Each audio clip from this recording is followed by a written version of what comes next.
daerah. Karena ini memang terus harus diperjuangkan.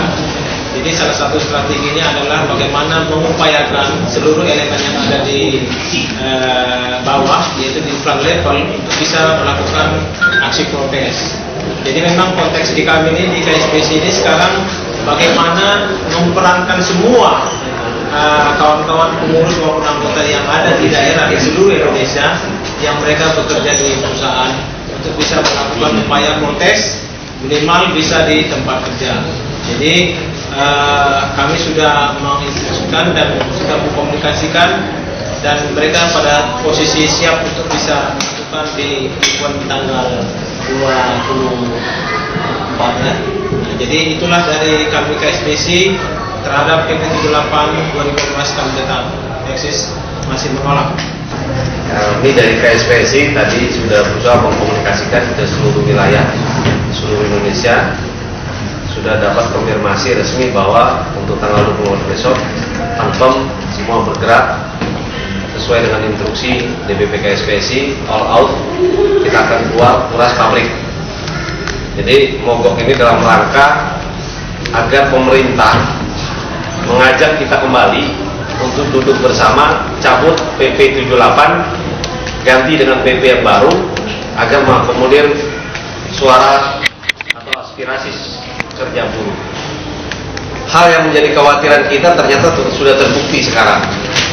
Semua rekomendasi Dewan Pengupahan Kabupaten Kota di seluruh Indonesia terganjal, tidak di-SK-kan oleh gubernur, gara-gara gubernur berpegang teguh kepada surat edaran Mendagri agar gubernur membuat SK tentang upah minimum tahun 2016 berpedoman kepada PP 78. Karena sebagian besar ada Dewan Pengupahan Kabupaten Kota yang membuat rekomendasi kenaikan UMK tahun 2016 itu lebih tinggi nilainya dibanding dengan PP 78. Yang selanjutnya, bahwa hal yang paling prinsip dari PP 78 itu adalah melanggar hak berserikat dan berunding sesuai dengan konvensi ILO nomor 87 dan 98 yang sudah kita ratifikasi di Undang-Undang 21 2000 dan Undang-Undang 13 2003. Ini yang paling prinsip. Kalau ini kita biarkan terus, ini akan terjadi pemiskinan sistematis yang dilakukan oleh negara terhadap rakyatnya. Tentu daripada miskin nanti, lebih baik kita berjuang sekarang. Itu sikap kami dari KSPC, pimpinan Presiden Andi Gani Tenali. Kami menyampaikan dengan sikap tegas bahwa Konfederasi Kasbi sejak sebelum lahirnya peraturan pemerintah, kami menolak tegas adanya peraturan pemerintah yang dibuatkan, yang dikonsep oleh pemerintah tanpa melibatkan stakeholder dalam arti berbagai macam serikat buruh, tetapi itu dipaksakan dilahirkan. Sejak 2 hari sebelum disahkan, kami sudah melakukan aksi bersama-sama berbagai macam gerakan buruh di depan istana, bahkan melakukan aksi-aksi serentak di daerah-daerah untuk kenapa kita melakukan penolakan atas peraturan pemerintah yang dikeluarkan oleh pemerintah. Pertama, tentu karena Undang-Undang 13 adalah masih mengandung tentang persoalan politik upah murah, tentu itu akan semakin merendahkan upah kaum buruh. Bisa dilihat tadi kalau disampaikan oleh kawan Sugianto bahwa di berbagai macam kota dan kabupaten yang sudah disahkan upahnya ternyata juga masih tetap mengacu kepada peraturan pemerintah nomor 78. Artinya kami sebagai Konfederasi Kasbi tentu masih memiliki sikap yang tegas untuk agar pemerintah mencabut peraturan pemerintah nomor 78, karena itu adalah semakin membuat kesengsaraan, penderitaan yang sepanjang hidup kaum buruh termasuk akan generasinya ke depan. Nah, kami pertama memang awalnya belum bersama-sama Gerakan Buruh Indonesia, Koalisi Aksi Upah, tapi karena ini adalah sebuah kepentingan rakyat yang lebih luas, tentu Konfederasi Kasbi akan mendukung dan akan bersama-sama dengan berbagai macam kelompok untuk besok turun ke jalan, kemudian menuntut sampai kepada persoalan pencabutan PP. Saya Rudi Habedaman, saya Ketua Umum dari Gabungan Serikat Buruh Indonesia atau GSBI. Dalam kesempatan ini saya kira Gabungan Serikat Buruh Indonesia atau GSBI secara resmi menyatakan sikap ambil bagian di dalam gerakan rencana pemogokan nasional yang akan dilakukan tanggal 24 sampai dengan tanggal 27 November 2015 bersama dengan Koalisi Aksi Upah Gerakan Buruh Indonesia. GSBI ambil bagian sejak tanggal 10 November yang lalu. Saya kira memang penting melihat situasi sekarang di tengah eskalasi tindakan rejim Jokowi JK yang semakin pasif terhadap gerakan buruh, dan itu ditandai dengan penangkapan kawan-kawan dalam aksi 30 November 2015 ya, dan juga ditetapkannya sekjen dari KSPI ya, sekjen KSPI Bung Muhammad Rusdi sebagai tersangka di dalam aksi tanggal 30 Oktober yang lalu. Selain itu, saya kira tindakan pasif yang ditunjukkan oleh Jokowi semakin nyata, di mana pemerintah mengerahkan polisi dan tentara masuk ke pabrik-pabrik. Ya, itu salah satu tindakan konkret. Yang kedua adalah mengeluarkan berbagai macam kebijakan yang menghambat dan menghalang-halangi kaum buruh dan rakyat untuk menyampaikan aspirasinya, menyampaikan pendapatnya, termasuk gerakan buruh di dalam menolak kebijakan pemerintah yang anti buruh, yaitu PP 78 tahun 2015. Saya kira ini adalah jelas bagian dari skema politik upah murah dan perampasan upah rejim Jokowi JK. GSBI secara nasional sudah menyatakan akan ambil bagian, mulai kawan-kawan dari Sumatera Utara, ada di Palembang, di Lampung, termasuk di Jabodetabek, di Jawa Tengah, dan di Jawa Timur. Saya kira itu yang bisa saya sampaikan. Artinya kami secara organisasi akan tetap melanjutkan perjuangan untuk menolak PP 78 tahun 2015 sampai dengan pemerintah Jokowi JK mau melakukan pencabutan atas PP tersebut. Saya selaku Presiden Federasi Serikat Pekerja Aneka Sektor Indonesia menyatakan sikap secara resmi untuk terus berjuang bersama elemen buruh lainnya dalam menuntut pemerintah Jokowi JK segera mencabut PP nomor 78 tahun 2015 tentang pengupahan.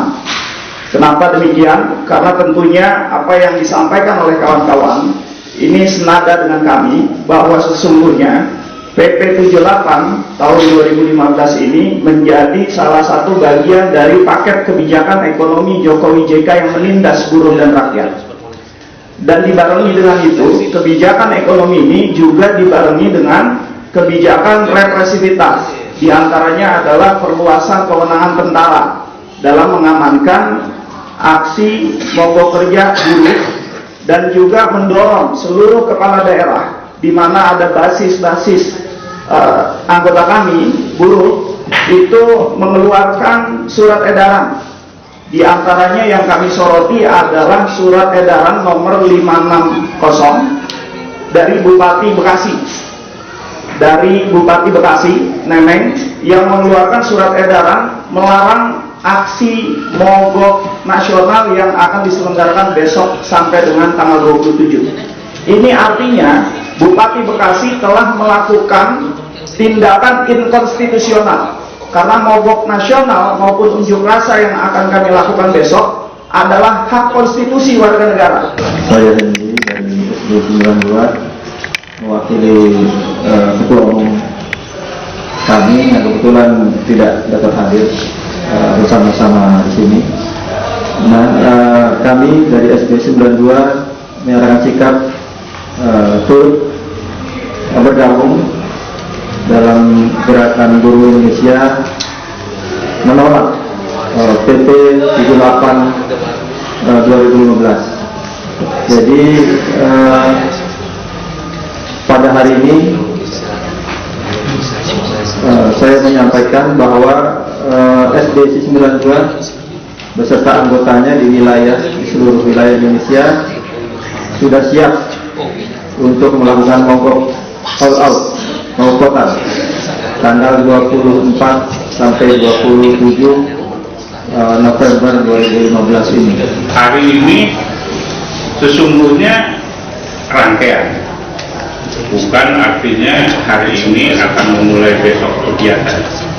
Hari ini adalah rangkaian dari dialog terbuka maupun dialog tertutup, bahwa ada yang memaksakan untuk membuat aturan yang pasti akan ditentang, dan ada pihak yang berusaha menjelaskan secara dialog, secara lobby informal, secara surat terbuka, agar janganlah buat peraturan pemerintah yang belum jelas tujuannya itu sebagai satu-satunya solusi alternatif. Karena persoalan upah itu adalah persoalan darah, persoalan nyawa, dan persoalan harapan akan masa depan. Kalau kita nggak jelas masa depan, ya ngapain itu bertahan hidup? Melawan dari Federasi Serikat Pekerja Nasional, anggota KSPI. Pertama, saya menyampaikan sekali lagi bahwa hari ini kita menyatakan di depan semua media untuk memastikan bahwa mogok nasional akan dimulai tanggal 24 sampai dengan tanggal 27. Yang kedua, kita melawan kezaliman yang dilakukan oleh pemerintah, di mana pemerintah telah mengeluarkan PP 78 2015. Dengan kata lain, bahwa pemerintah adalah cinta upah murah, bahwa rekomendasi kabupaten kota sesuai dengan hasil survei ternyata dikembalikan oleh gubernur agar melakukan sebuah perubahan, seluruh bupati dan wali kota mengikuti PP 78. Ini sangat jelas bahwa pemerintah menghendaki tidak adanya kesejahteraan bagi buruh.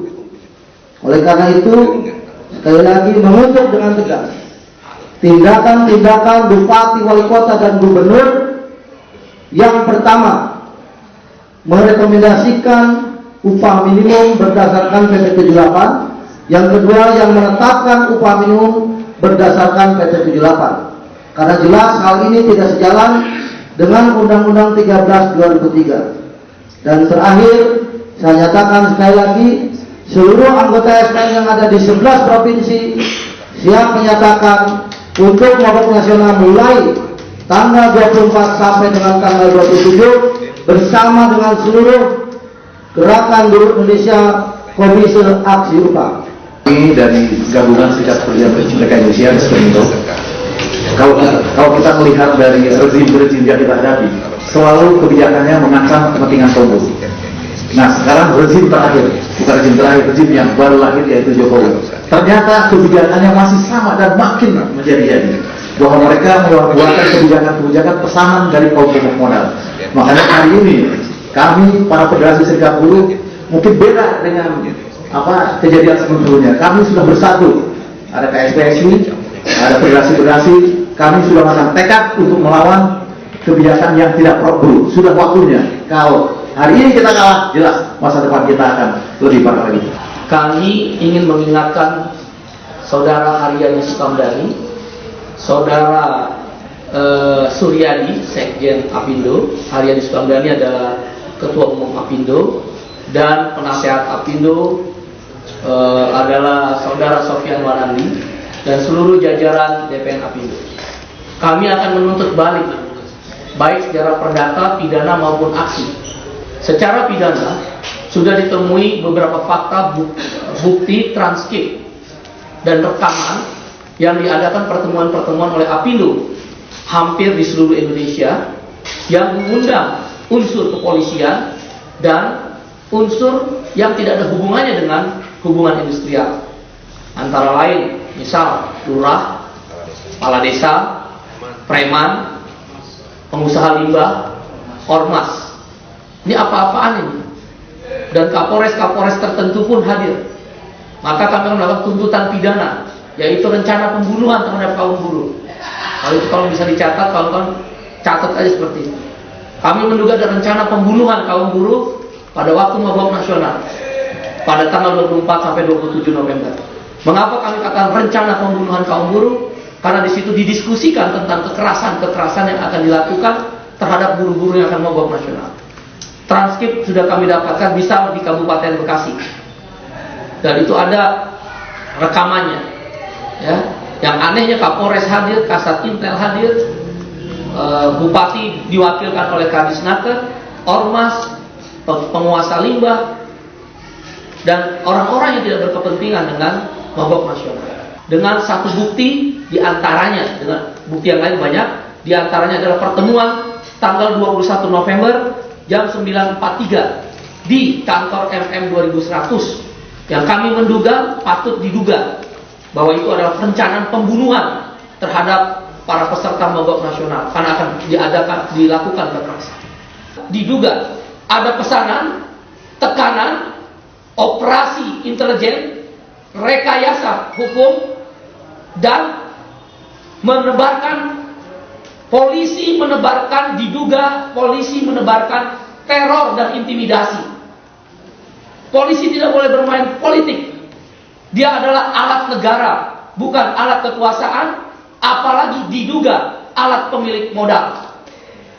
Direktur Reskrim dan Kapolda Metro Jaya adalah orang yang paling bertanggung jawab terhadap dugaan kami ini.